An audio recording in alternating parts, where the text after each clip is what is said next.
നാളെ 2026 ഫെബ്രുവരി 17 ചൊവ്വാഴ്ച ഈ വർഷത്തെ ആദ്യത്തെ സൂര്യഗ്രഹണമാണ്. ഇന്ത്യയിൽ അനുഭവപ്പെടത്തില്ല, മറ്റു രാജ്യങ്ങളിലായിരിക്കും അനുഭവപ്പെടുന്നത്. ചൊവ്വാഴ്ച കുജന് ശക്തി കൂടും, ചൊവ്വയ്ക്ക് ശക്തി കൂടും. 5 ഗ്രഹങ്ങൾ 11ാം ഭാവത്തിലാണ് നിൽക്കുന്നത്. ഇതിൽ രാഹു 3ാം ഭാവത്തിലോട്ട് നോക്കുന്നുണ്ട്. ഓൾറെഡി നമുക്ക് നോക്കിയാൽ മനസ്സിലാവും ചുറ്റിനും ഒരു തരത്തിലുള്ള പനി, ഈ തൊണ്ടയ്ക്ക് ഇൻഫെക്ഷൻ വന്നിട്ട് കാര്യം അതായത് സംസാരിക്കാൻ കഴിയാതിരിക്കുക, ഈ അസുഖങ്ങളെല്ലാം വന്നു കഴിഞ്ഞപ്പോൾ കുജന്റെ 2ലാണ് ചന്ദ്രൻ നിൽക്കുന്നത്. അതായത് ചന്ദ്രന്റെ 12ൽ കുജൻ വരുമ്പോൾ അഗ്നി സംബന്ധമായ കാര്യങ്ങളൊക്കെ നമ്മൾ വളരെയധികം സൂക്ഷിക്കണം. ഓൾറെഡി ഈ സൂര്യഗ്രഹണത്തിന് പറയുന്നത് കനൽ വളയം എന്നാണ്, റിംഗ് ഓഫ് ഫയർ തന്നെയാണ് ഈ വിശ്വം. പക്ഷേ ഈ ദോഷങ്ങൾ കുറയ്ക്കാൻ വേണ്ടിയാണ് നമ്മൾ ശിവരാത്രി ആഘോഷിക്കുന്നത്. ഗുരുവിന്റെ 9ാം ദൃഷ്ടി ഉള്ളത് കൊണ്ട് വളരെയധികം ദോഷങ്ങൾ കുറയട്ടെ എന്ന് പ്രാർത്ഥിക്കാം. നമ്മളെ 18 കൊല്ലം ബാക്കിലോട്ട് നോക്കണം, നമ്മൾ എന്തെല്ലാം അസുഖങ്ങളാണ് ഈ സമയത്ത് വന്നിട്ടുള്ളതെന്ന്.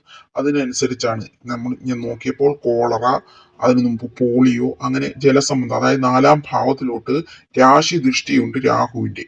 പിന്നെ സ്മോൾ പോക്സ് പോലെയുള്ള അസുഖങ്ങളൊക്കെ വന്നത് അങ്ങനെയുള്ള സമയത്തായിരുന്നു. അതുപോലെ ഈ ഫ്ലൂ, ഈ പ്രത്യേകിച്ചും പക്ഷികളിൽ നിന്ന് പകരുന്നത്, അങ്ങനെ ലോകത്തെ നടുക്ക് ഒരുപാട് അസുഖങ്ങളൊക്കെ സംഭവിച്ച ആ സമയമാണ്. ഈ രാഹു 11ൽ നിന്നുകൊണ്ട് ഇങ്ങനെയുള്ള ഭാവങ്ങളെയൊക്കെ നോക്കുമ്പോൾ ഇപ്പോൾ 5 ഗ്രഹങ്ങളാണ് അവിടെ വന്നിരിക്കുന്നത്. 5 ഗ്രഹങ്ങളൊക്കെ ഒരു രാശിയിൽ വരുന്നത് വളരെയധികം അപൂർവമാണ്. അപ്പോൾ നമ്മൾ അതൊന്ന് സൂക്ഷ്മമായിട്ട് നിരീക്ഷിച്ച് പഠിക്കണം. എവിടെയെല്ലാം തീപിടുത്തങ്ങൾ, ഈ കറണ്ട് കൊണ്ടുള്ള കുഴപ്പങ്ങൾ, അതുപോലെ തന്നെയാണെങ്കിൽ അഗ്നിപർവ്വത സ്ഫോടനങ്ങൾ, ഈ പട്ടാളക്കാർ അതുപോലെയൊക്കെയുള്ളവർക്ക് എന്തെല്ലാം പ്രശ്നങ്ങൾ ഉണ്ടാകുന്നു.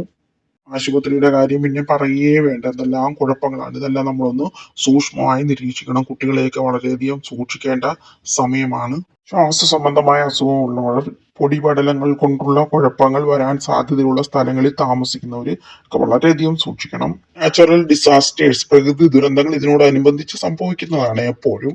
അപ്പോൾ അതിനെക്കുറിച്ച് ഒന്നും പറയേണ്ട കാര്യമില്ല, നേരത്തെയുള്ള വീഡിയോകളൊക്കെ നോക്കിയാൽ മതി. നമുക്ക് ഭാരതത്തിന് വേണ്ടി പ്രാർത്ഥിക്കാം.